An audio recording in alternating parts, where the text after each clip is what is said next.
Радіо Лада. Радіо Лада.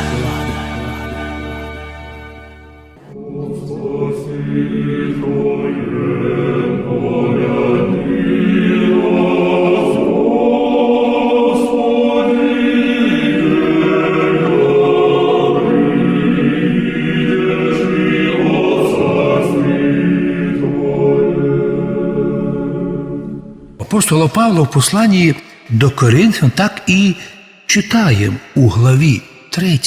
Каже Павло: «Я, браття, не хотів з вами говорити, як з духовними, бо ви ще багато плотські, ви як младенці у вірі. І я питав вас молоком, а не твердою їжею, бо ви ще не були в силах. А тепер ви як піднялися, то пам'ятайте, не розділяйтеся. Пам'ятайте, я із апостолами, співпрацівники, соработники по-слав'янськи, у Господа на ниві духовній. А ви, наші віруючі, наші діти Божі, християни, ця є нива Божа, Боже строїння. Я по даній мені благодаті від Бога, як мудрий будівничий, поклав фундамент, а другий будує на ньому, но кожний дивися, як будуєш. Бо ніхто не може положити других підвалин, другого фундаменту, кроме положеного, котрий є Ісус Христос. І пам'ятайте, у кожного буде страшний суд, де буде огонь, у якому буде іспит кожному, хто на що напрацював. І пам'ятайте, ви ніколи не повинні забути, що після того, як Христос приніс нам спасіння, взяв наше тіло, зробивши нам можливість тут на землі стати дітьми Божіїми, членами Його церкви, то Він зробив кожного із нас храмом Духа Святого.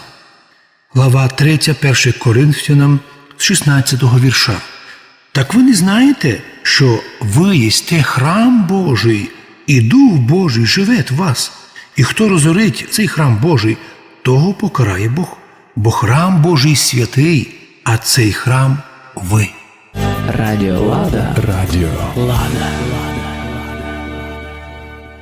І так кожен із нас, дорогі браття і сестри, не просто піщинка сліпа у цьому космосі, як це б хотіли нам нав'язати якісь ідолопоклонники чи псевдовчені. Кожен із нас – це особливе творіння Боже. Це кліточка на живому організмі Церкви Христової. Ілі, як каже Павел, ми храм Духа Святого, і Дух Божий живе в нас.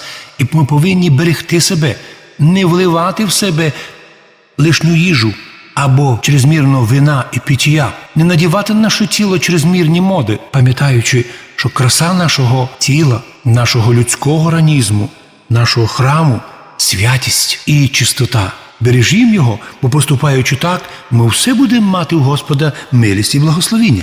Зробити себе сильними духовно, пам'ятаючи, що і в всьому світі ми повинні бути добрими, благодатними християнами, а в вічності наслідувати Царство Боже.